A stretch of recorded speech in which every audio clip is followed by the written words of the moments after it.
Welcome again, everybody. So today, just want to talk briefly about some learning objectives before I introduce myself and the other presenters. Really excited to be speaking with you today, and I think hopefully you'll get a lot out of this and maybe some things to take back to your own offices or maybe other offices within your organization.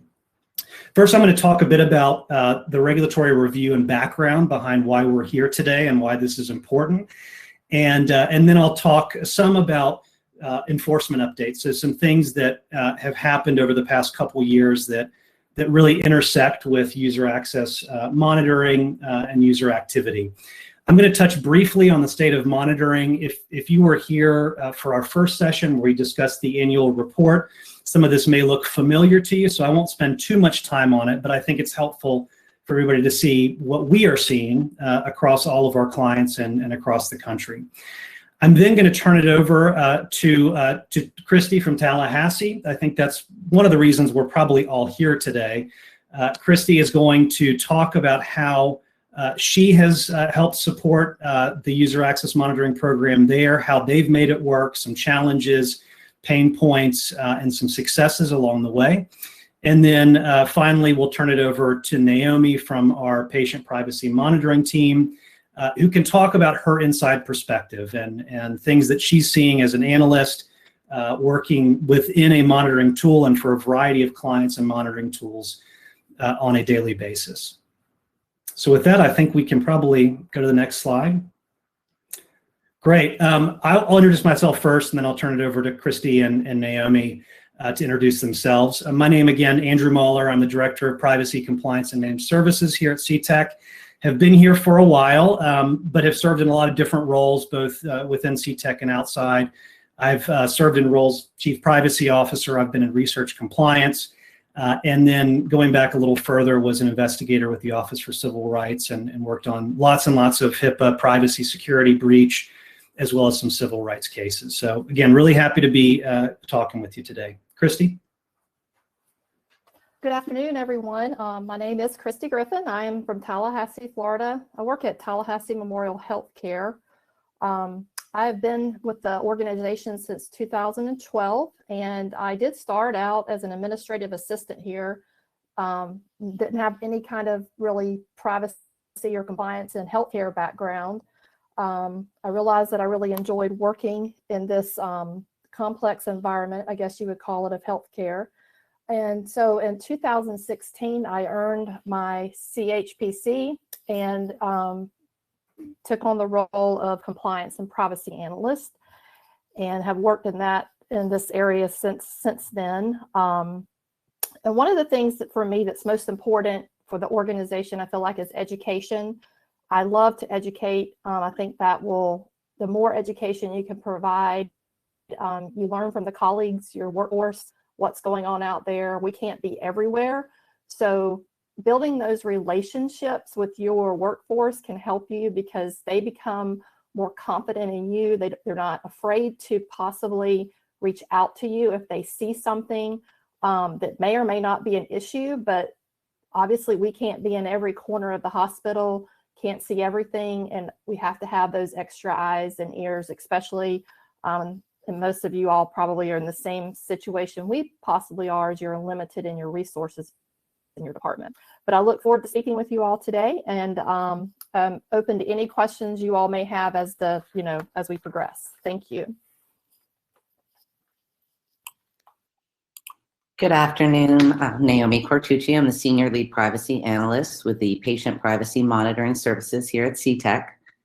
My role is ensuring that an effective privacy auditing and monitoring plan is followed for each of our clients and provide regulatory compliance and safeguarding of their PHI. Prior to Synergistic, my background included over 10 years of both clinical and administration roles within private practices and large clinics. I was able to work closely with some of the hospitals, specialists, and diagnostic facilities in the areas. Additionally, worked with state and government healthcare programs, various roles within both, and have been able to kind of utilize that information for comprehensive understanding of workflow and patient care flow within various enterprises because of it. I'm grateful to be a part of today's discussion and just want to thank everyone for being here. Thank you so much, Andrew. Great, thanks, Naomi. And I realized my camera is off, so I'll turn it on so I can say hi to everybody. So we have our first poll question of the day. Again, we've got some of these as surprise questions throughout the presentation. I hope you'll vote. Really look forward to hearing some of your answers. And even if you don't know or you're not sure, it'll help inform maybe some of your colleagues on the call as well. So the first question: does your organization have a privacy monitoring tool in place where you're monitoring user access or user activity? I'll give you a couple, maybe 30, 40 seconds or so. You can see the options here. Yes, we've got a tool. No, we don't. Or what tool?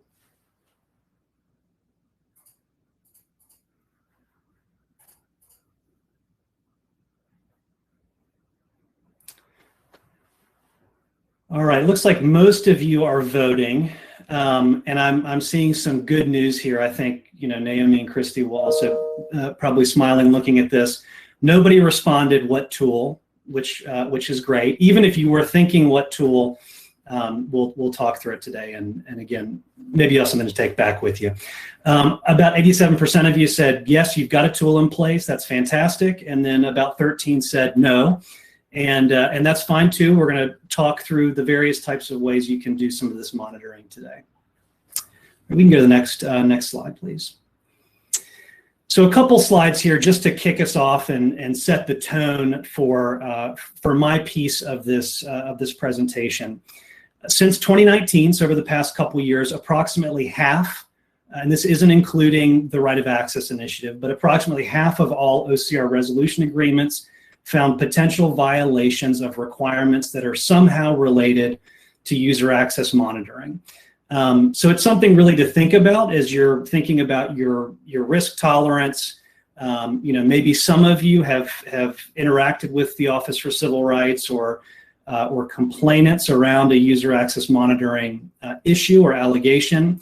But just know this comes up a lot. OCR sees this a lot, and it frequently pops up in resolution agreements. You can go to the next slide. This is taken directly from OCR's case example page. If you haven't spent much time on OCR's website, I encourage you to do that. There are a number of, in addition to enforcement examples, some guidance that I'll talk about today. There are also some case examples where they will provide you with some cases based on specific issues. And even though they're a bit outdated, most of them have been around since I was there, it's still helpful to understand and see the way that OCR is thinking about particular issues, even when there hasn't been a particular resolution agreement or a settlement. So in this particular case example, we've got a scenario here where a nurse practitioner impermissibly accesses the medical records of an ex-husband. And in order to resolve that matter, OCR satisfaction, and to prevent a recurrence, the covered entity terminated the nurse's access to the EHR, and they reported the conduct to the licensing authority. So you can see here, even though there may not have been a fine associated with this particular case, we certainly have a penalty here. And it looks, to me and probably to most of you, that if you don't have access to the EHR and you're being reported to the licensing authority, it's probably likely this nurse practitioner is no longer with this organization. And so, of course, there's lots of pain points, issues, and hurt that goes along with having to let somebody go because of some kind of impermissible access that, to Christy's point, maybe could have been resolved with some training, education, and some good policies and practices. Let me go to the next slide. All right, we're at poll question number 2. If you are using a tool, are you proactively monitoring user activity? I'll give everybody about 30 seconds or so to vote on this poll.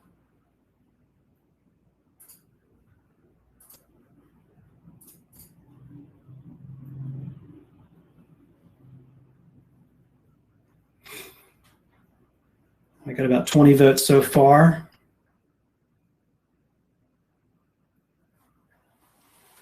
Great, so what we're seeing here, around 80% or so of you so far have said yes, we are proactively monitoring user activity. About 3% or so said no, we're not doing it. Looks like 8.5% or so said we're only doing reactive monitoring or reactive auditing, and then a little over 5% said I don't know. So again, I think even if you answered no, only reactive, or I don't know, it's still good to go through this presentation, hear from us, and see if there are some things you may be able to do to help minimize risk to patient privacy and any potential enforcement risks. We can go to the next slide. Great. So now I'll kick off the regulatory review and update and talk a bit about user access monitoring in HIPAA and in guidance, and then in enforcement. So first of all, why do I need to even think about user access monitoring? Well, you find it in the 3 HIPAA rules. In various ways, HHS speaks to this in a variety of ways. You see it first in the privacy rule, more generally, and the privacy rule says, as we know, a covered entity or business associate can't use or disclose PHI except as permitted or required. And when using or disclosing PHI, we know that we have to comply with the minimum necessary rule.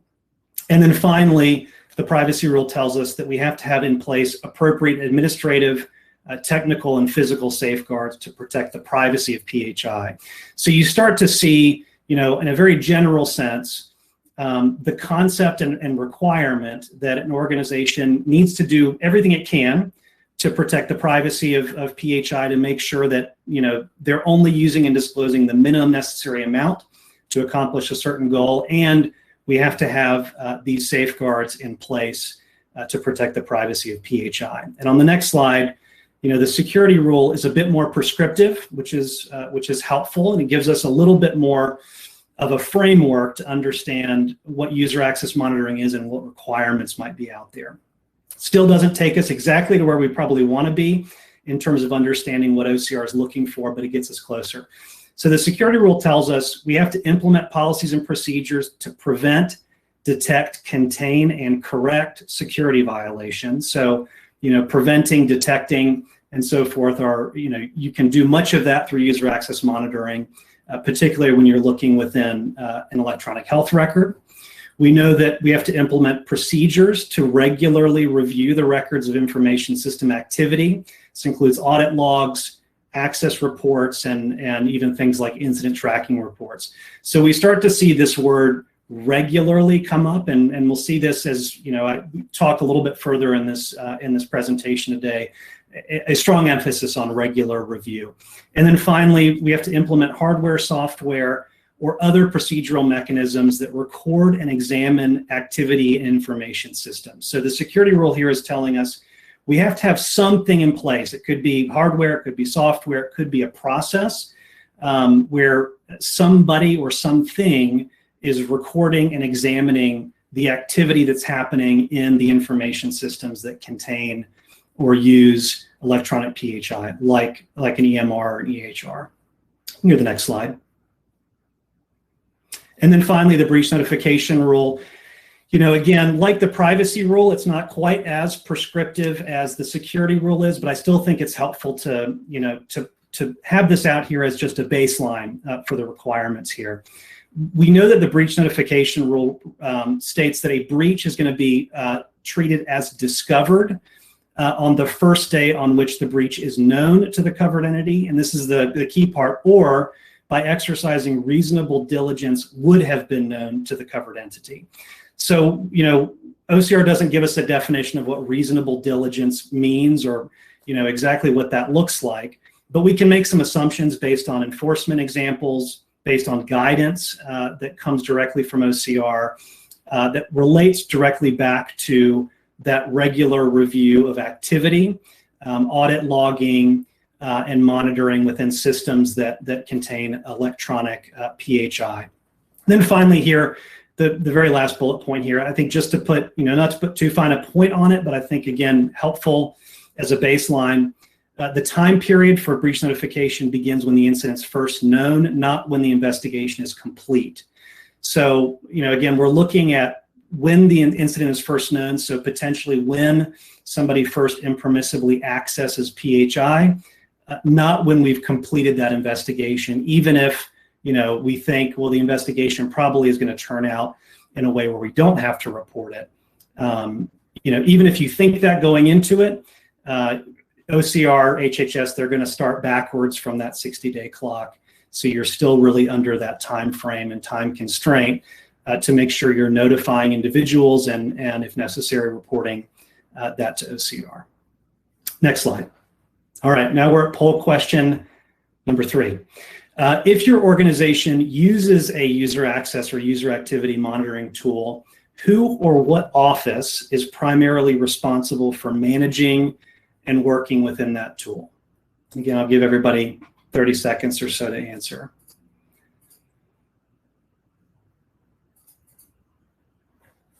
The options here are the privacy office, the security office, the compliance office, or our CEO.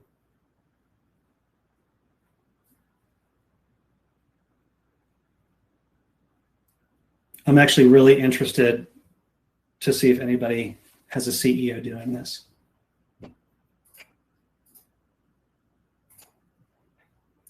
All right, it looks like most of you voting on this. 76% or so of you said the privacy office is primarily responsible. About 19% or so say the security office. A little over 5% say the compliance office. And this is probably, the answers probably could have been worded a bit, I could have worded them a bit better, because my guess is maybe some of you are saying the compliance office because maybe compliance is also privacy, maybe also security. But I think it's still good for everybody to see how this is broken out across a diverse set of organizations. I recognize some names, of those of you on the list, and know that, you're coming from, large healthcare entities, medium and small, and some providers and some health plans. So we really are getting a pretty diverse group here, which I think is fantastic. And what we're seeing, in terms of the percentages, and I think, Naomi would probably agree with me that what we see on the Synergistech side, that's pretty typical. I would say, many of our clients, it's being managed by the privacy office, but we also have several where the security office really takes main point. Compliance office takes main point, and others as well. I don't know that there's a right way to do it, other than it's being done and your organization feels it's being done appropriately. Okay, we can go to the next slide. I'm going to jump into some of the guidance that will help us, maybe understand the regs a bit better, and then some enforcement examples before I turn it over to Christy for her example. So let's look at some of the OCR guidance that's out there, and we have a number of examples through the cybersecurity newsletters. Again, these are on OCR's website, so I encourage you to do some searching around the website if you're interested or curious. In the last summer's OCR cybersecurity newsletter, when they were discussing real-time visibility and situational awareness, this was particularly around ransomware, things like that. They said we've got to maintain audit controls, and we've got to regularly review audit logs, access reports, because they're important security measures that can assist in detecting and identifying suspicious activity or unusual patterns of data access. So the interesting thing about a tool, and we work with a variety of tools on the CTEK side. I'm sure many of you work with different shapes and sizes and brands of different monitoring tools, and they all are able to, for the most part, really dive into some of the analytics around unusual patterns of data access, so that a human isn't doing it. You have some machine learning, you have some artificial intelligence, and they can look not just at the obvious suspicious activity, but some unusual things that are happening. In the cybersecurity newsletter the year before, 2018, talking about cyber extortion, again, ransomware. And here OCR is saying some examples of activities organizations should consider to reduce the chances of being a victim of cyber extortion include implementing robust audit logs and reviewing those logs regularly for activity. And then finally, we don't need to, again, drive too fine a point on this, but in the 2017 cybersecurity newsletter, we have them, as early as 2017 saying to us, covered entities and business associates, they need to appropriately review and secure audit trails. They need to use the proper tools. And again, could be a procedural tool, it could be software, hardware, to collect, monitor, and review those audit trails. It's important to review them regularly, not just after incidents or breaches, and this is the important part, during real-time operations. So OCR is looking, back, even in 2017 for organizations to be reviewing audit trails, monitoring access during real-time operations, not only after there's been some issue. So here's where we start to get a sense from OCR about really what they're looking for and what they intended, with the privacy, security, and breach notification rules, and what they expect to see around user access monitoring and auditing. We can go to the next slide. Okay, got a couple enforcement examples. I'll go through these pretty quickly. Earlier this year, we've got a couple examples. I'm sure many of you have heard about these. Maybe you read the resolution agreements.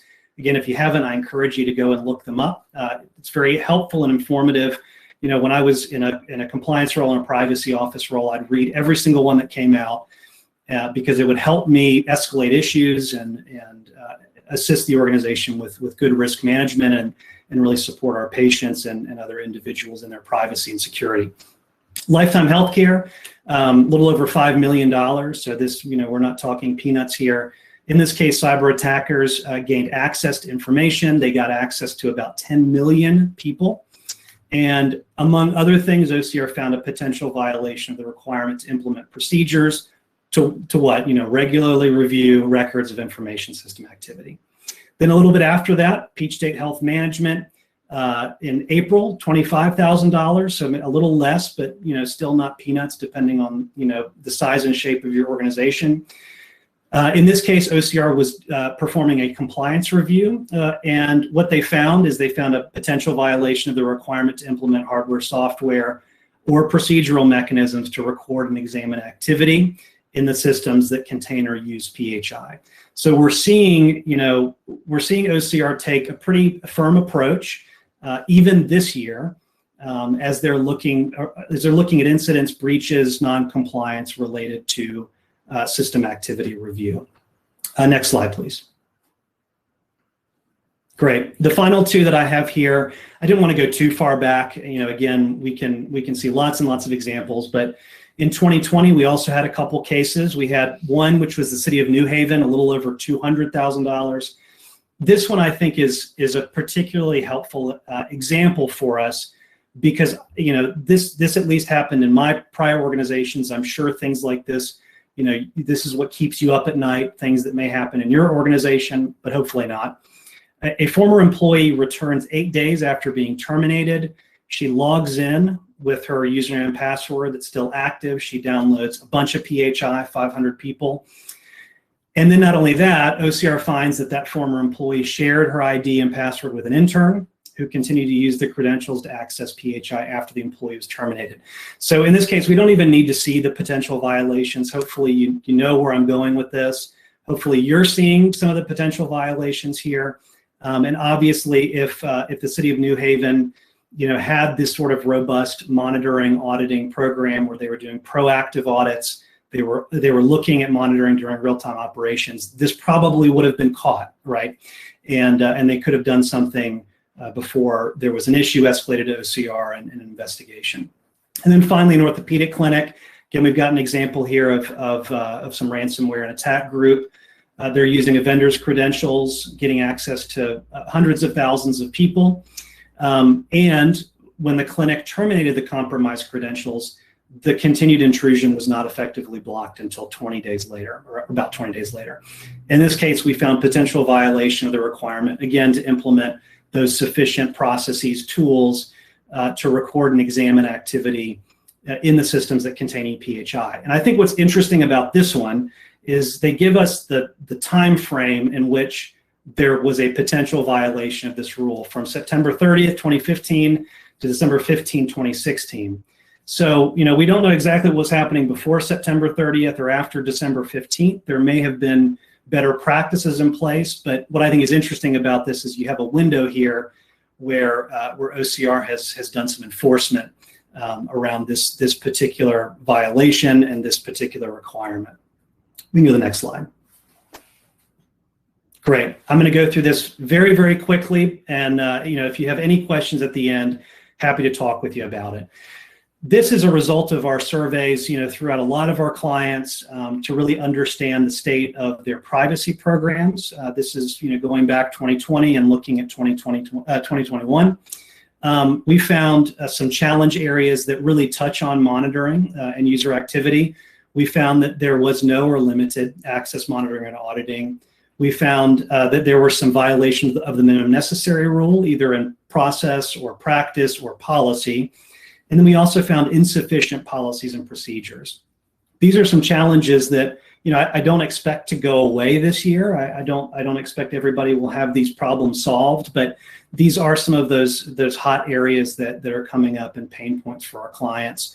And in our annual report, we've got some suggestions of ways you might be able to improve that. We can go to the next slide. This dives into some of the data around CTEK's user access monitoring program. You may know it affectionately as PPMS, or Patient Privacy Monitoring Service. We see that our clients are using a variety of monitoring tools. They're looking at lots of different alerting and report types. What we found on our end is that we were able to usually resolve about 75% of the cases that we received, even if they had been escalated with artificial intelligence, behavioral analytics. We find that it can be invaluable to have a human eye to really be able to dive into the data around what alerts are being escalated. We found the highest rates of applied sanctions in 2020. And again, this is looking at user access monitoring across an organization. Involves same household, user self-access, and same last name case type. So just as an example here, a same household case type or an alert would be, us in a hospital looking for activity where we have somebody living at one address, living in one household, looking at the records of somebody living in the same household that isn't themselves. We also found lots of creative approaches due to COVID-19. So as an example, not only looking at patients that are maybe VIPs because they were diagnosed with COVID, but also looking at patients who may have come in because they had COVID symptoms, but then were discharged as a negative result. So some really creative approaches to really helping to manage patient privacy across a variety of organizations. Next slide. On the CTEK side, we looked at about 2 million lines of data. So lots of clients, lots of tools. We looked at hundreds of thousands of user patient accesses within those tools. And here's an example just that I'll put out there for your consideration here as we sort of dove into the data. We analyzed a little over 100,000 audit rows. And in those audit rows, we identified almost 3,000 users who would access their own record. Now we know that policies around accessing your own record vary from client to client, state to state. But in this case, if a policy was present to restrict self-access, looking at this one particular client that didn't have a policy around it, there could have been about 3,000 incidents to investigate. And some of those may have even resulted in sanctions. So again, these are just some food for thought, some things to think about as you're listening to Christy and Naomi in a little bit talk about how they are thinking about alerting, reporting, and case types. Next slide, please. All right, and we've got our final poll question here. If you are using a monitoring tool, approximately how many staff do you have reviewing cases and investigating alerts? The possible answers here: what alerts? Just moi, two or less, or 3 or more.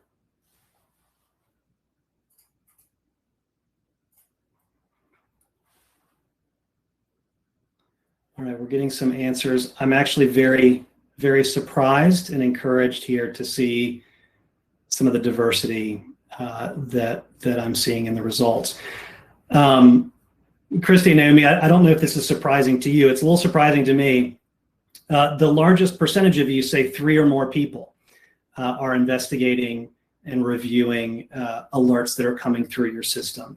That's fantastic. I think probably the others on the call, including my prior self, would have loved to have that type of resourcing and staffing. So hopefully one or some of you will give us some tips during the Q&A part of this session later, because I think your colleagues would be very interested to hear how that was implemented. The next percentage, about 20%, 19% or so say 2 or less, about 11% say just me, just moi, and then 8% of you, this is out of about 36 votes, say what alerts. So those of you saying what alerts, hopefully you'll get some insight in just a minute. And those of you who said just moi, maybe you'll get some helpful tips from your colleagues on the call and our presenters today. So with that, I think I will turn it over to Christy, which is why I think most of us are here today, to learn how she made it work within her program, and hopefully these will be some things to take back to your organizations after this presentation. Thank you.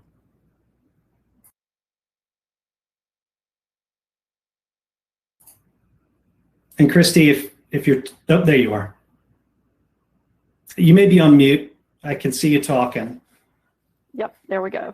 There you are. Thanks, Christy.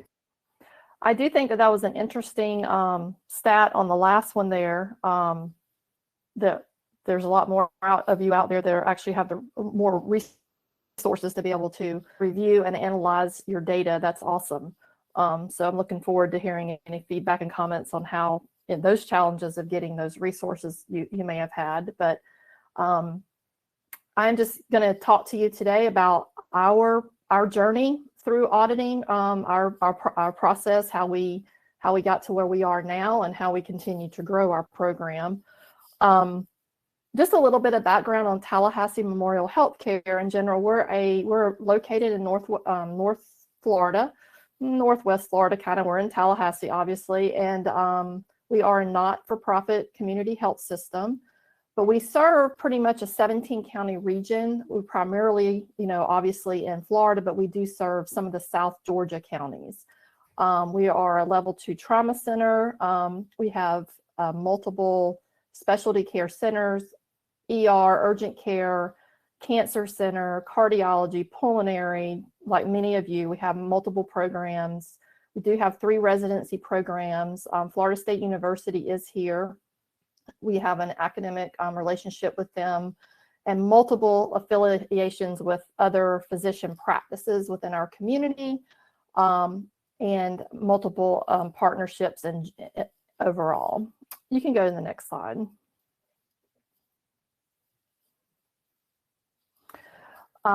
So for us, it wasn't necessarily that we did do some monitoring, but it wasn't at the level that it really needed to be.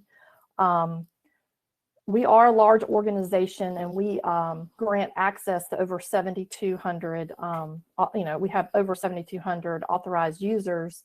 And many of those, as I mentioned, we have a lot of affiliations with other entities within our region that they have access to our systems. And we also have multiple EMRs in Tallahassee. We have approximately 5 EMRs that we have to deal with, and they do talk to each other in a sense. But one of our dilemmas with compliance was the lack really of just the sound planning of how to get that information. There's so much information in those systems. Based on the resources we had, again, it's our compliance and privacy officer. At the time, it was our information security officer. He had a couple of analysts, but they didn't necessarily do this type of analytics. And it was just very hard. So not that we weren't necessarily doing some proactive monitoring. It was just very kind of every now and then we would maybe do it. We would do it. We'd have to read the data. We'd have to send it off to our managers, have them look at that, things like that. So we just had some gaps in that compliance process. And just that coverage in general. And we were predominantly more reactive. So again, it was more of if someone calls in or we need to look at something, someone's made an allegation, we have a complaint, we would certainly run those, go through our channels of reviewing those. But again, going back to being proactive as far as monitoring patient accounts, it was not that we weren't doing it, it's just we had some gaps there. And then resources, obviously, I've spoken about that. again, we were still pretty much limited with our resources. It's something we are working through, but that can make a big difference when you're trying to implement or have a good sound auditing program. So in about the end of 2016, we did have risk assessment done at TMH. We had a new compliance and privacy officer that came on board. So we were really able to kind of do a good assessment of our overall program. And again, the monitoring piece is one of the areas that was identified that we did have some gaps in. So one of the things that's helpful, I think, with leadership buy-in is oftentimes your compliance and privacy office, you're not generating money. You might be saving the organization some money, but oftentimes I think it's just a matter of educating, again, staying in front of those leaders, your compliance and privacy officer. Here we have a compliance and privacy officer that serves both. Staying in front of those leaders and continuing to provide them information, updating them on regulations, letting them know how enforcement could affect your organization if there was an incident that came up, and how we have to, ensure that we're doing the things we need to do to try to be compliant or in this whole process. So a big part of our was the leadership buy-in. Had to budget for you have to budget for your system, whatever system you might use. You have to kind of think about all those things from a large stance. So we were able to finally do that. We presented our leaders with lots of data. We presented them with a risk assessment. We were able to get the tool approved, and so we were able to begin that process, or I would call it that journey of getting the audit tool implemented into our organization. After that, I would say one of the next thing we really needed to work on is, because prior we didn't really do a lot of proactive monitoring, we were mostly doing reactive. Again, it was more of someone called in. If they had a complaint, maybe a coworker or someone brought an allegation forward, we would do an audit and go through that process. So we really had to step back and think about, okay, if we're going to implement this tool now, while we've probably spoken about you shouldn't access patient records outside of your normal TPO, treatment payment calculator operations, we need to make sure they understand that this is coming. We needed to work with our managers, because our managers, we utilized them a lot when we were running reports. We would oftentimes need our managers to look at an audit with us, because we didn't really know. We had to determine if the actual activity was in the normal course of business. Should the colleague have made the access, things like that. So we began to work through that. Again, going back to doing a lot of education and training. We provided notification through the managers. With that, we actually attended, our systems probably, we may not be as large as some of your systems. We may not be, and you may be smaller than our system, but one of the things that we did was we began to incorporate it in our onboarding. When someone was hired, we began to incorporate that we were beginning to do this. And we also, again, reported to managers. We put it in our Spark News, which is a kind of an internal thing we have here. And we would go to the actual departments and do sessions with them, which we continue to do today, where we would let them know that proactive monitoring is coming, and we would kind of just remind them and give them some guidance there. Again, reminders of HIPAA and what the things that you need to be responsible for as a healthcare worker. We kind of began that journey. That was kind of the first process that we started. Then, of course, the big thing was going to be getting our data, testing it, documenting it, and working through those tools. It was a new system to me. Synergistic was our partner. I had never really utilized any kind of tool prior to them. So I really didn't know what the data was going to look like. partnering with the Director of Information Security, we were able to get all the data we needed. And again, we have 5 EMRs, so or electronic health records. So we had to begin with the main ones, and then we were able to eventually feed in other data that needed to go in there. We had to test that process, which is probably a normal process. Then we had to kind of review the documentation, and I'm sure Naomi can speak to this a little bit more, but they too, on the back end, had to understand our data. And then I had to really understand the tool I was looking at when I got the data. Again, I'd never seen an auditing tool. I had to understand it. I had to know what I was looking at. And that was one of the things that we had to work through. Once we kind of got the data and everything as we've done, we did roll out the proactive monitoring program. We ensured, again, that our workforce, our managers, and our leadership, that everyone knew that it was coming.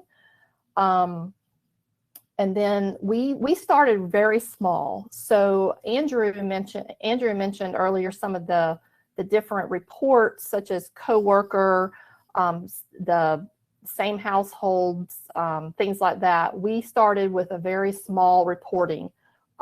We needed to get familiar with the system, needed again to understand what data we were getting and how we would use that data. It was new, so new to me. How would we take the data and then begin to obviously implement that into working with managers and things to have that reviewed if a case was presented to us for review by the synergistic team. Over time, as we grew, we began to add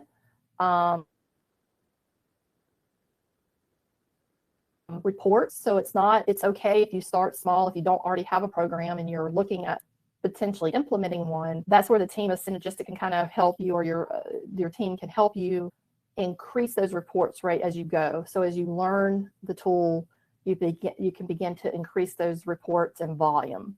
So for example, I think we probably started out maybe with like a coworker same unit report type report. That for us really has given us the most hits, along with perhaps the same household. But you'll learn as your program grows, you'll learn which reports really feed you more the better data, better information to be able to really look at.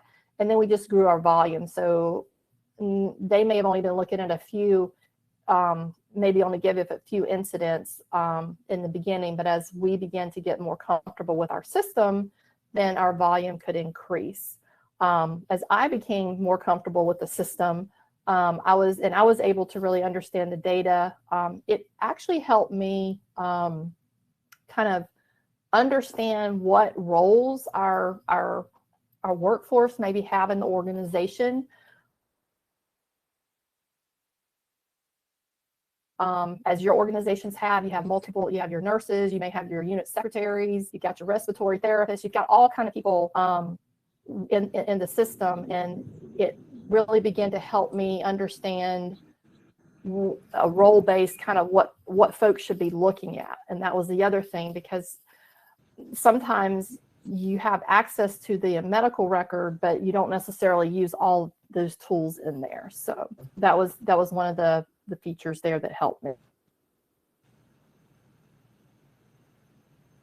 And then it's just a matter of implementing it. You continue, I think I just kind of hit on this a little bit. You just have to keep that maintenance of the program, and you want to improve your program. And that's where we are, I think, at this time. We've really grown our auditing program. Again, it's really started early 17. So last 4 or 5 years, we've managed our reports. We've been able to get some good data from those reports, and now we're growing as to where now we're doing more, beginning to do maybe more certain department audits, things like that that you can grow to as you learn the reports and what the program, the monitoring program can do for you. You can go to the next slide. Just some of the pain points we have, and I kind of probably touched on these a little bit already. Again, for us, it's the resources and time. Even though we did implement the access monitoring program, we still were limited on our resources and the time, because at that moment in time, you know, again, we're still limited. I was still involved in other things happening in the organization. So then learning the process, again, going back and learning how to review these incidents did take a little time, and you had to really stay on top of them.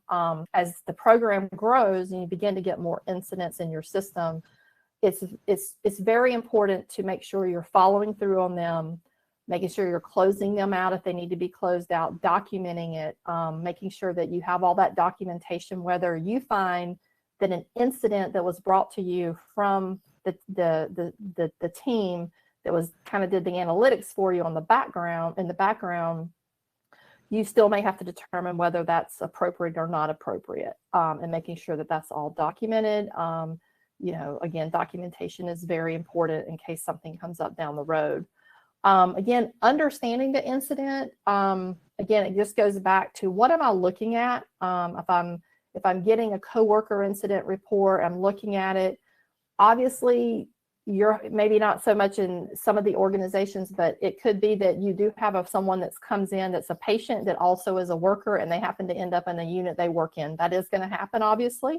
And so you just have to look at that and ensure that going back to the manager, can they determine for sure that person was involved in that patient's care? One of the things I'll say here with our education piece, one of the things that we really try to let our staff know in their departments, so especially when we're doing department education, we try to let them know obviously if a patient presents as a coworker, we need to take care of that coworker just like any other patient. But if it's all possible, and you know they're maybe not in your unit or they're in your unit, just be very mindful that they are a coworker. Be sensitive to that, just like you would anyone else. Just to be kind of careful with that access, making sure you're strictly accessing it, and then it could truly be identified that you're accessing because you were treating the patient at the time. So we do a lot of education on that. And again, you've got to really review the incidents timely. I will say one of my pain points was there may have been times where my incidents that were sent, I would review them, but I neglected at the moment in time to really send that incident out and have it reviewed, but I needed to go back and have it reviewed. So if you let them go too long, it could cause a problem because they may not necessarily remember, like if a manager needs to go in and look at something as time goes by, obviously there's a lot happening in the healthcare environment and they may not necessarily be able to answer maybe accordingly. So timely review of those is very important when you do begin to get those. Again, just managing the incident, you want to ensure once you go through that process of reviewing it, determining an appropriate, that you go back in, you close it out. You may have, for our organization, we actually have the system that we use, the tool, and you can document in that tool. But because the way we did ours, we actually had another just internal tool that we use where I would also document the incident. And then the biggest thing I can say here is just developing consistent review process. So for us, that was more about once we began to determine that maybe the same or coworker, same unit, same household reports were providing more data or better information for us, we usually run those reports on a more consistent basis. And then every now and then we may throw in a different type of report just to kind of see where we're at. Because this tool can also help with, if a lot of our patient financial data goes into this tool from that side as well. So we can also see when someone's actually accessing the financial portion of the record. That could potentially help with, if someone's trying to gain information through that way to do something with that record. And then the biggest thing was working with our HR. Pain point, not necessarily a pain point. We do have our policies and procedures in place when it comes to confidentiality, and then we have a HIPAA or a privacy policy in place that talks about our disciplinary action, kind of various levels. So one of our pain points was determining in the beginning how we would manage these. If we had someone looking at a coworker's record, what were we going to do? And we did really have to work through that process with HR to be consistent. And that really still is an ongoing thing that you continually have to look at.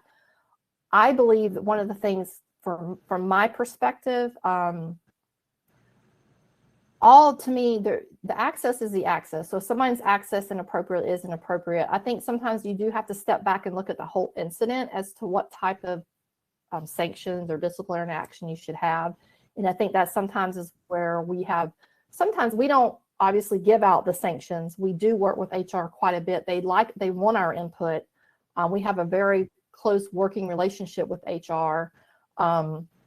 But sometimes we have to actually, they'll ask us, well, why would you do this here and not here? And we really have to go through that whole risk assessment, maybe telling them maybe why we came up with, maybe there's a sanction, but it's not quite the same as someone else's sanction when it comes to the access.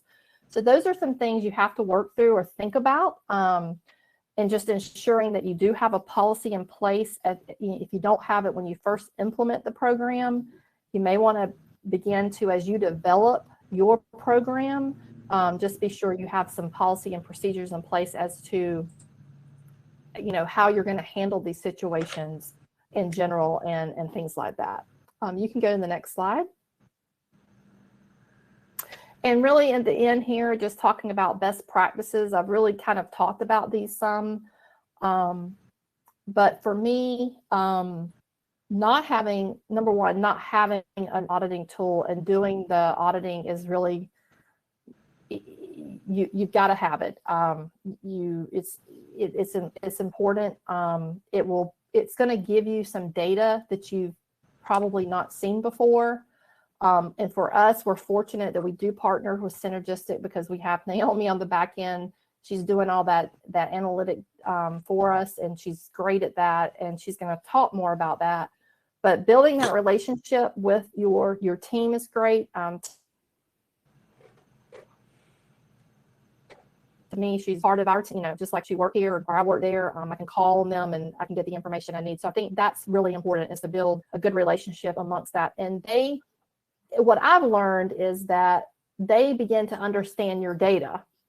So it's helpful for them as your team, you build on that relationship with them as well. They begin to understand the data that's coming in, and they begin to understand kind of the risk things that we're looking at from our perspective. Those conversations we have, you begin to understand each other's workflows a little better, and when those incidents are sent over, at that moment in time, especially as our program has grown, we really know it's probably some sort of incident that really needs to be reviewed. Again, just being sure that you have the written policies and procedures. Think about your workflows. For us at our organization, it's primarily myself that manages these incidents that do come in. I do work with the Director of Information Security here. He often will help me if I have a question about something, but in general, I usually handle these all the way through the process of whether I need to speak with a colleague about the access, things like that. And that's another thing you want to be mindful of, is I always, whether I believe the incident perhaps could lead into some sort of termination for a colleague. Again, I don't always know the sanction that's going to be handed down, but typically I will address the colleague, even if even if it was identified right away that this is not an appropriate access. by a manager, I usually will work with that colleague and provide some education to them, because I don't know for sure at that moment in time if they're going to be terminated or if, some other sort of sanction might come. But again, I really harp in on education. I think it's important to provide colleagues with information that they need to protect not only the organization, but themselves from a potential privacy matter. And the other thing is, one of the things that was a little bit difficult, but I think we've worked through, was working with our medical staff to ensure that, and I know that's probably always a pain point for most organizations. You have those credentialed members, like I said, from other organizations that have access here. That's one of the things we needed to come in on, is what kind of, are being consistent with sanctions and things like that. How are we going to manage that? Which we've worked quite a bit with our medical staff in that part. So I think in the end, having the tool will allow you to be more efficient in your auditing process. It will allow you to identify some behaviors in your organization. And I think Naomi may speak to that a little bit, of how, the behavioral patterns that these tools can kind of identify. But again, not having a tool not having something in place is not really, not having the resource. If you're having to do it manually is one thing, but you definitely, I would recommend highly, if you don't have a tool in place, that you really begin to talk with your leadership, get them on board, explain to them why it's important. It did take us a little while, but I think persistence, and you just you hone in on that enforcement, give them those scenarios that we looked at earlier in this presentation. Again, from our perspective as a compliant, we don't necessarily generate, but we can help maybe save the organization some money in the long run if we're doing the things that we need to do to be compliant. And really, I think that's all I have at this time. So I look forward to any questions anyone may have later.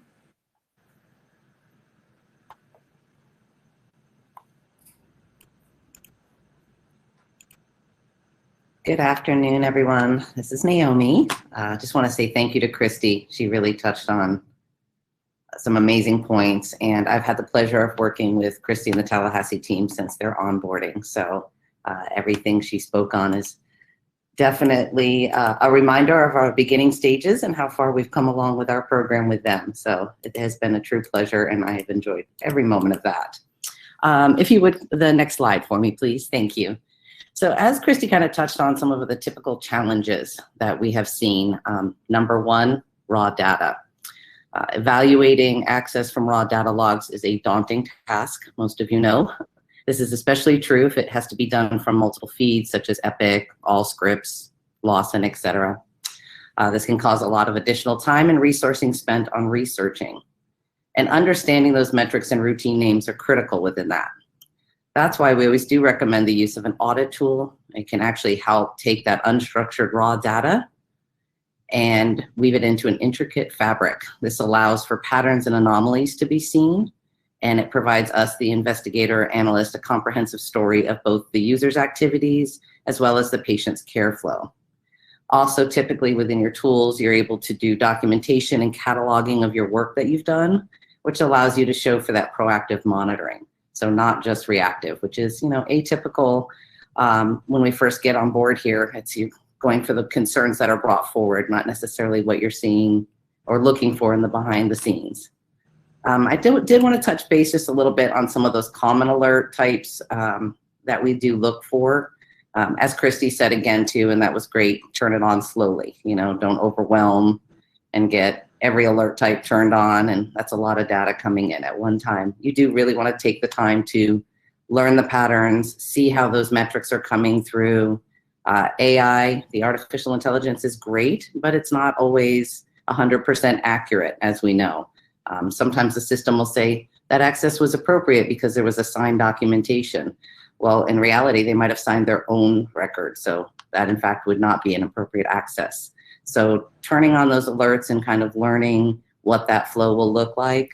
One of the #1 uses that we implement first is self-access. If there is a policy in place, or just the knowledge of how many of your users are accessing those records. From there, you can help educate your staff about the policy, if there is one in place, or determine if you want to put one in order there. Because a lot of times reviewing the record might be appropriate, but is the access appropriate if they're sending themselves a referral or ordering medication, as an example? You basically want to start within the entity and educate from there and move forward. After that, our typical practice or recommendations we do for common alerts are going to be coworkers, as Christy had stated before, also family members, same household, same last name as an example. They might be just searching for those that have that family name out there. So those are some of the common alerts that we work with. As far as workflow goes, get the chain built. That's the #1 recommendation we can say is, privacy office handles the initial, maybe passed over to the supervisor or manager, and then onto your department head or HR. So once you get that chain of command built, it does make that workflow a lot easier. And this kind of falls into that implementing a new or enhancing the existing program. Once that's built, your proactive is turned on, you take it in baby steps, increase as your comfort level is established and that workflow is determined. You're able to utilize that within most of the tools that you have. You can send notifications or policy reminders or kind of pass it along the food chain, so to speak. Also, you'll be able to have those saved reports that you can actually show when senior leadership needs. What are you monitoring? How much is being monitored? Show those trendings and sanctions. You'll be able to report that up to senior leadership. I can also provide a roll-up report as needed from most of the systems, or even just running reports at hand with documentation within. The utilization of that incident tracking, as Andrew spoke to before, this is a great portion of any of the audit tools. You identified something, you can document within it, you're able to speak to next steps or actions that have been taken within there. If there was a breach, if notification needs to be made, most of the tools these days that are out there have all of this built within the system. I just recommend utilizing it. As I said, Christy and I have worked together for a very long time. I've had a great pleasure. We've worked hard to implement these structures. I'm able to look at some of their data, push forward an incident report over to their team. They can review it. They move it along, to the next steps if necessary for supervisor or manager review, and document everything within. Again, this speaks to how your program's working, what you're able to do, and we're also helping to alleviate those false positives, so to speak.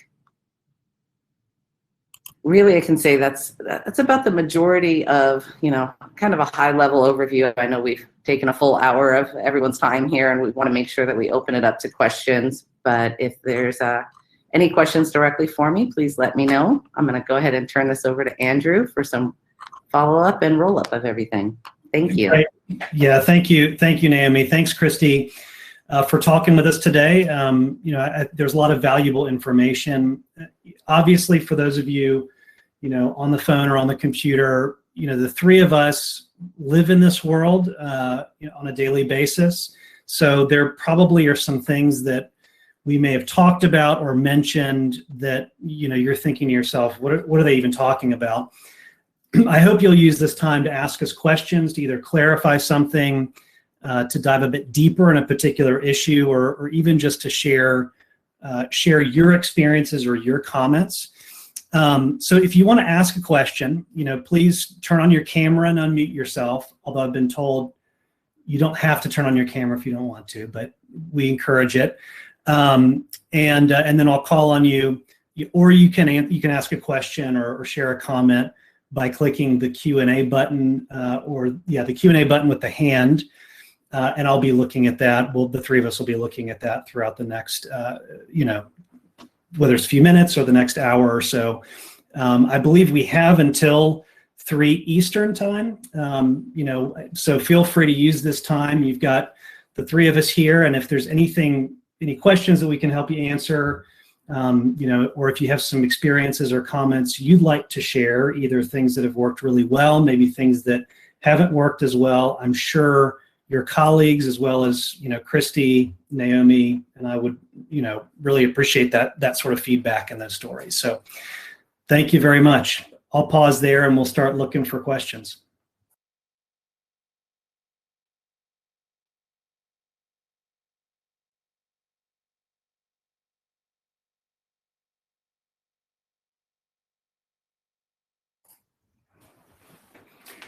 Okay, our first question is from one of my favorite people, Katie Bertrand, and she's asking, are you able to provide ROI, or return on investment stats or metrics to present to leadership?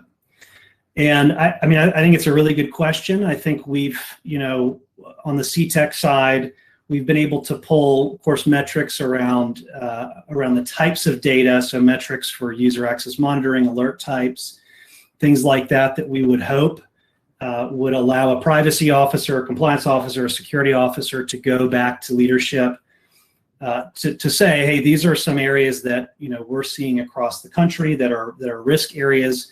We may not be doing some alerting or monitoring in this particular area. We know from the enforcement examples and the direction that OCR seems to be heading, and maybe other regulators seem to be heading, that we need to do what we can to minimize our risk, minimize our, any adverse reputational component, minimize any, payout settlements, whether it's to a regulator or to an individual who may decide to sue us for violating their privacy. Christy, Naomi, I don't know if you or maybe others on the call have other thoughts about Katie's question, or maybe other questions or comments altogether. This is Christy, and I would say that yes, it's one of the things that's good about our tool is that it can provide, if you're staying on top of your incidents and you're recording that in the tool and providing the feedback in the tool, it's great because you can generate reports really quickly. So you can get in-depth reports, you can get simple reports for whatever board you may need to present to, whether that be like your compliance board, your board of directors. If you do that on a yearly basis or a quarterly basis, you can extrapolate that data in a very nice, it's kind of already done for you. And so I would say that it's definitely a great tool to have if you need things like that, and especially if you need it quickly. And just to piggyback on that, I would say that, yes, that's part of the services that we do include. So from our side, from the Synergistic team, we actually provide metrics either monthly, quarterly, and always annually as far as sanctions, any actions taken during that, breach notification. So all of that trending and information is provided when we are doing that reporting, just so that you do have an accurate and viable read to your senior leadership to say, look, we've monitored our 7,000 users within our entity, and we had 100 of these reports that were escalated, and of which X percentage ended in this sanction, action taken, and basically shows the protection of your enterprise and what we're able to do.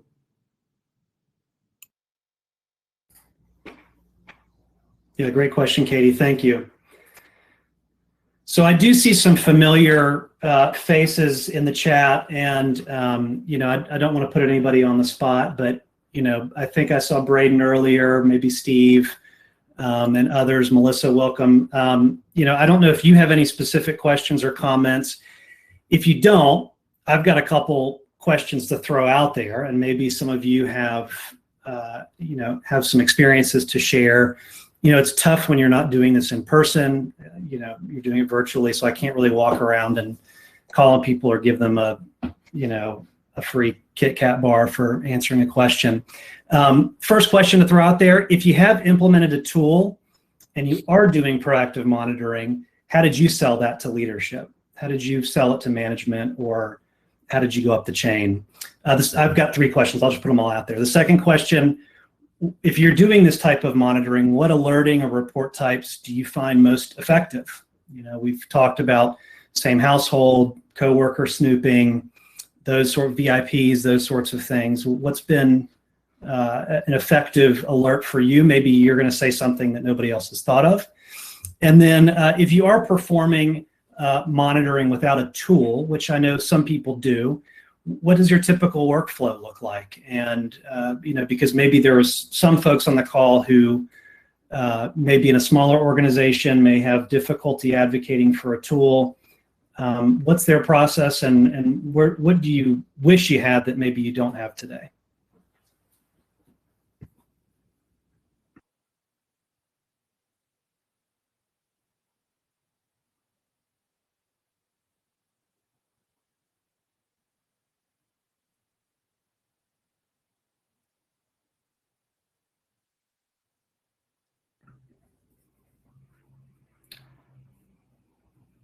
Okay, I do see one comment coming through the chat. Naomi is doing a great job answering it, but just to call this out specifically, Niku is asking, can CTEK provide monitoring support for any EHR? And the good news is, yes, we can. We work with a variety of tools, so there's not one specific tool we work with, and there's not one particular type of EHR that we work with or the tools work with. So, as long as there is some type of auditing, logging going on, as long as there's an EHR and something to compare it against, like a PeopleSoft, another HR system, we can do that kind of monitoring and really take the deep dive to, hopefully help organizations get to a place where they are, they feel as comfortable as they possibly can be with potential level of risk around user access activity and potential incidents or breaches.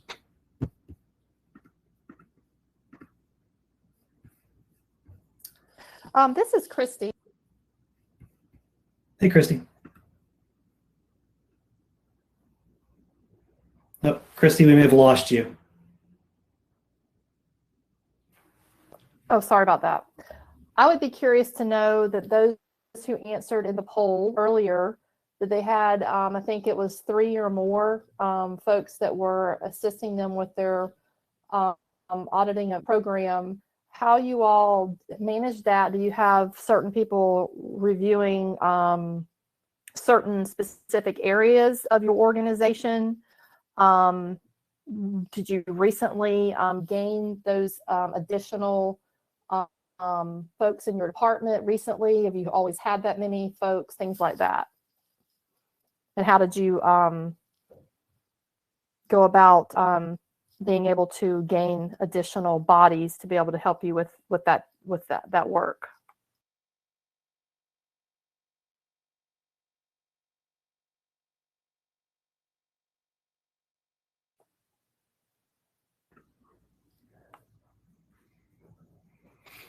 All right, not everybody at once. I think that's a good question, though, Christy. And at least from what I've seen, and you and Naomi have probably seen this too. I'm sure others in the room. I have seen larger organizations that have a number of analysts just devoted to monitoring and auditing. I've also seen large organizations with a small privacy office, and they maybe have a privacy officer, maybe an analyst, maybe one other person, and really all three of them are doing some type of monitoring or auditing, depending on the needs and risk profile. So I'd be curious about that too. If you don't feel comfortable turning on your mic, feel free to share it in the chat or the Q&A. I also saw too, Natalie, thanks for the comment. Looks like there's some monitoring for employee snooping into other employee records, which that's a great alert to do, and really a fantastic way to help educate your workforce and your staff, because if they become aware that if they're looking at their coworker's record, they're going to get a call from Christy or a call from Steve or somebody else, they may be a lot less likely to do that in the future, and it's going to really help you have the kind of privacy posture that I think all of you want to have. This is Christy again, Christy Griffin. I just thought I would chime in a little bit, talking a little bit about using the tool with self-access. One of the things that we're working with or on is with our tool now, and as your program grows, you can begin to see all the different things that you may be able to do with your tool. So with self-access, we do have at TMH, we do have we have a policy in place that we don't allow our workforce to access their medical record. It's just it is a written policy, but it's kind of it's in a policy that we kind of determined that might be hard to find. So we're actually working through that. That's one of the things that kind of was a recommendation. One of the things that was recommended to us is perhaps we could work through that, update our policy as needed. And then one of the things that could happen is as the alerts come through, if they're seeing the self-access, we could actually just do an automated email. So you could send an email to the colleague and maybe copy a manager and say, something like, we noticed that you accessed your own medical record on this particular date. As you may be aware, we do have a policy in place, and maybe give the policy number that you're not, can't access your own medical record.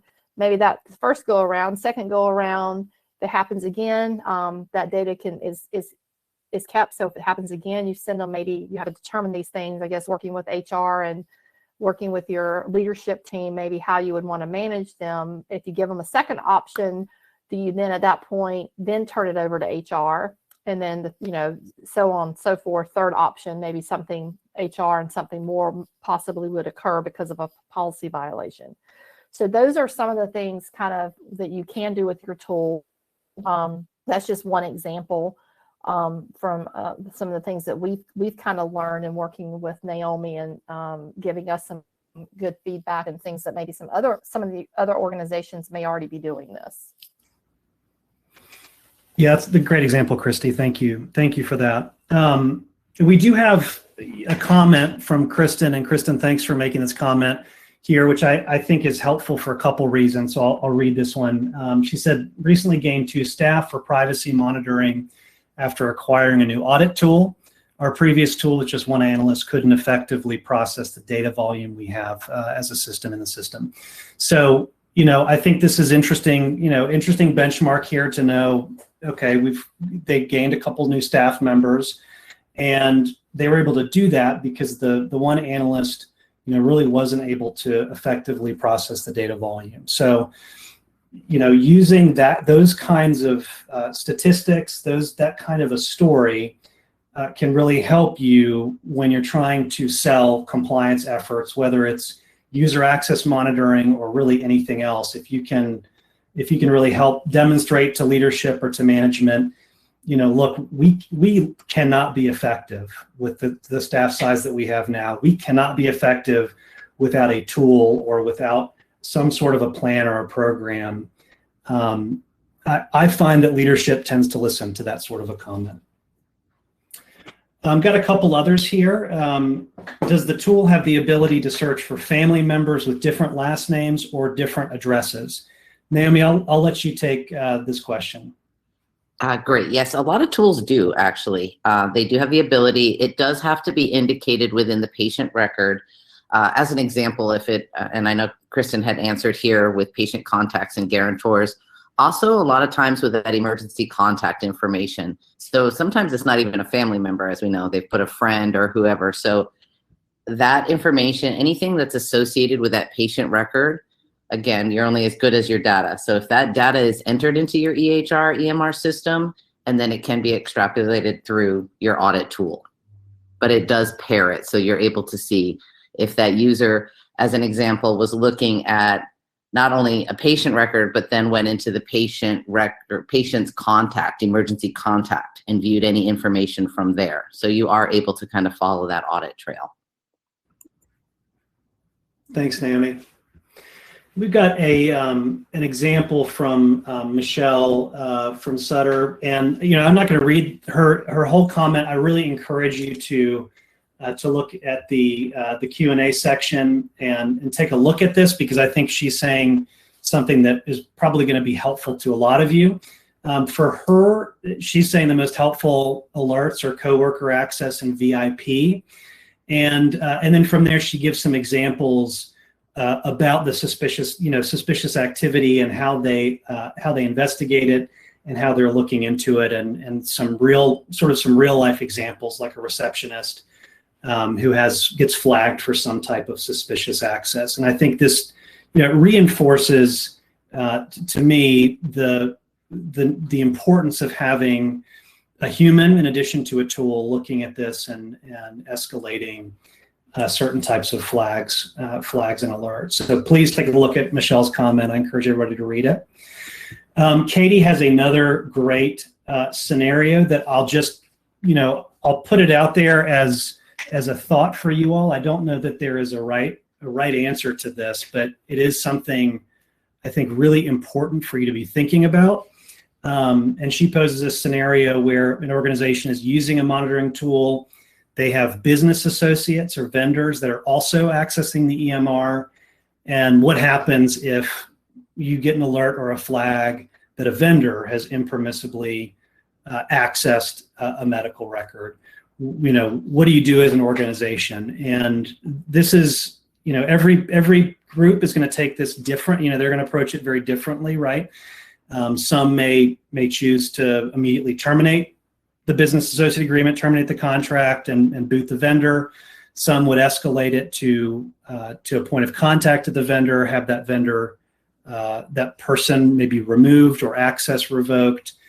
There should be something that happens, right? I mean, you shouldn't get an alert like that and then say, well, it was a vendor, what can we do?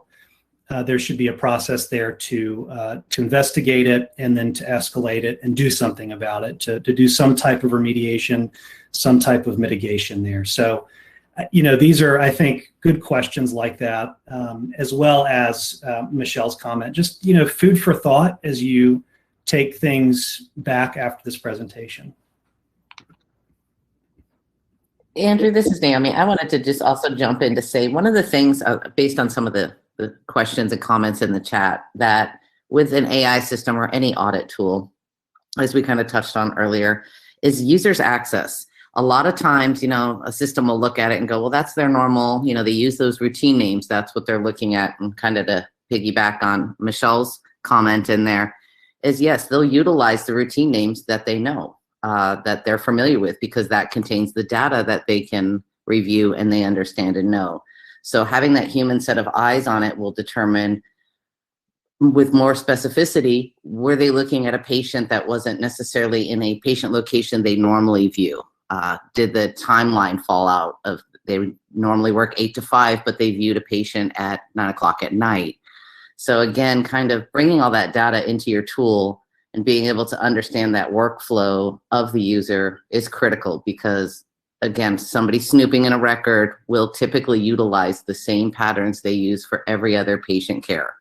So it is critical to have that information in there and be able to view exactly what that user's accessing, any correlations, anomalies, so to speak. If it's a patient contact, guarantor, supervisor, coworker, whatever that relationship is, outside entity, as Katie gave as example too, which we have seen, where someone from, that has access to that record outside the hospital, a vendor, is pulling patient data and maybe data mining, so to speak, and they're just pulling contact names for sales, medical devices, etc. Scary. I know, terrifying. I don't mean to scare everybody, but it's it's like, what somebody can do with, having access to a record. It's like one thing where you feel like you can maybe have some control over your staff, but yeah, if it's somebody that's not even in your organization, it's scary to think about that as a possibility. And I hate to give this example, but I'm going to give it. I was working for a private facility. An imaging center came in and gave us access to their PACS system. I was, by happenstance, walking through the back office and noticed that one of the employees was looking at some of the imaging. The name on the screen did not correlate to any one of our patients. They were looking at medical records of people they knew their imaging and all that information. And that PACS system was just wide open. It's open to anyone viewing who's given access. It wasn't restricted to, as an example, okay, this is, Dr. John's office and only Dr. John's patients will you have access to for your imaging. We had access to anyone who ever stepped foot into that facility, which was crazy to me. That was about 11 years ago, 10 years ago, for me, when I got really involved in the patient privacy portion of it. I'm thinking, okay, that's scary. That means that anyone can look at my records. So if I don't feel safe in my own employment office and where I'm at, how do I feel safe treating those patients that were coming in and knowing that their information was going to be safe, and what other people could be doing with that? So it is terrifying. Yeah, scary. That's good story, but scary story. Sharon has I think a really good question, because this kind of lets me get on a bit of a soapbox for a minute and talk about something that I see organizations do incorrectly more often than I'd like. Sharon's question is, when an employee looks at another employee's information, do those get reported to the privacy folks as an unauthorized disclosure? And something that I will frequently point, our partners to, our clients to, is the definition of a breach under the breach notification rule. Something really important to understand is that a breach is not just a disclosure, right? The definition is a breach means the acquisition, access, use, or disclosure of PHI in a manner not permitted. So usually when we're thinking about coworkers looking at other coworkers' records, or we're thinking about, maybe a mother who's a doc looking at an ex-husband's record, who isn't her patient, those would be usually considered a use of data, an access of data. May not be a disclosure per se if it didn't leave the organization, but or leave that particular group. But frankly, from a breach notification process, your privacy office is still going to want to do the breach assessment or the breach analysis to determine whether or not something is reportable, or potentially requires notification back up to OCR, HHS, or maybe even a state entity. So something important to look at for those of you who may be curious where this is. If you're nerds like me, if you just Google 164.404A, that's again, it's 45 CFR, section 164.404A. You can see the definition there. Actually, I'm sorry. I said I was a nerd, and then I gave you the wrong citation. It's 402. Sorry about that. But helpful to know, and good for those of you on the call to know. Good for you to escalate these things to the privacy office if you feel like these things are happening, and maybe it's not being reported, or maybe it's not on the privacy office or the security office or the compliance office's radar. So thank you, Sharon. And I'll just piggyback on that a little bit, Andrew. Going back to again, I think I mentioned this earlier in my presentation. We can't be everywhere, but I think once you build that rapport with your workforce, I try to let people know that I'm here to try to protect our patient information, but I'm also looking out for our colleagues, and that's why I do a lot of education. But I think the more you can build a rapport within your workforce, at least they kind of know your name, understand what you do, where you're going, things like this. For example, if it were to come up, just as we do get a lot of calls, I mean, I think a lot of it goes back to the education piece. We may get an email that says, hey, we identified that someone may have looked at this record. I don't know that this access is appropriate. Maybe it's a workforce member reporting that of another workforce member. So we definitely take all those seriously. And again, using the auditing tool, that comes up a lot, and each of those are taken seriously, and we do the risk assessment, or we go through the whole process for each one, because again, we want to be consistent. We want to make sure we're documenting everything in case something ever came back, in case a complaint was ever generated. and so the OCR, someone comes and asks us for how we investigated this, we were consistent in our process and how we managed it. Yeah, hopefully the first time, you know, I think ideally as a privacy officer or somebody working in a compliance role, you know, ideally you don't want the first time you meet somebody to be because you're giving them the policy that they violated and you're sitting there with HR. I mean, obviously, like Christy said, you can't be everywhere all the time, but, you know, doing things that help build a rapport in your organization, you know, training helps, getting your face out there, you know, doing walkthroughs. I mean, you know, and Christy is a fantastic model of, you know, how to be that kind of person that she's talking about, somebody that really is there to support, you know, the privacy of patients, but, you know, ultimately she's there as a TMH employee, and she's there to support the staff and the employees and in making sure they feel like they understand what the rules are, what the boundaries are, and where to go if they have a question or a problem. Because I would much rather have somebody call me, and I think Christy would feel the same way, call me and say, I feel like I'm about to look at my, you know, my ex-husband's medical record. I feel like I kind of need to do this because I'm interested in learning about what's going on with him, but he's not my patient.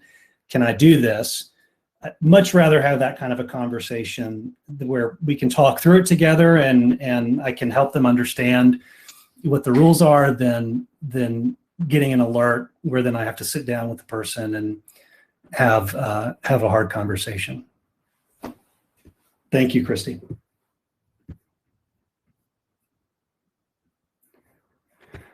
All right, I'm looking at, I don't see many other chats or questions coming in.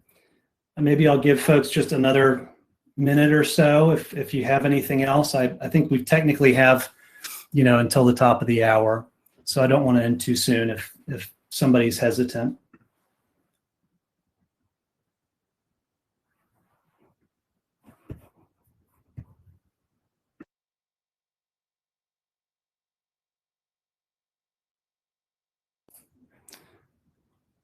All right, I don't see anything else coming in. So it looks like we've hit the end of the road. We've reached the end of our session. I want to thank everyone for attending, and a real special thank you to our speakers, Christy and Naomi. You know, if you have any additional questions, please don't hesitate to reach out to us. Our email addresses are there. You're welcome to contact me or Naomi anytime. You know, I'm sure Christy would be happy to share some of her experiences as well.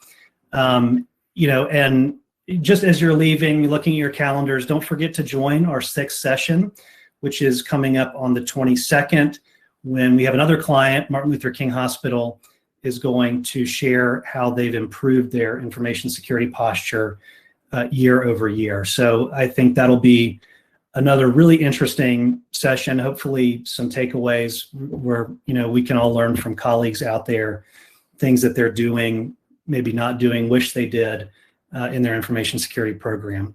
So with that, I hope you have a great rest of the day, give you a little bit of time back, and thank you again for joining us. Thanks for the great questions too.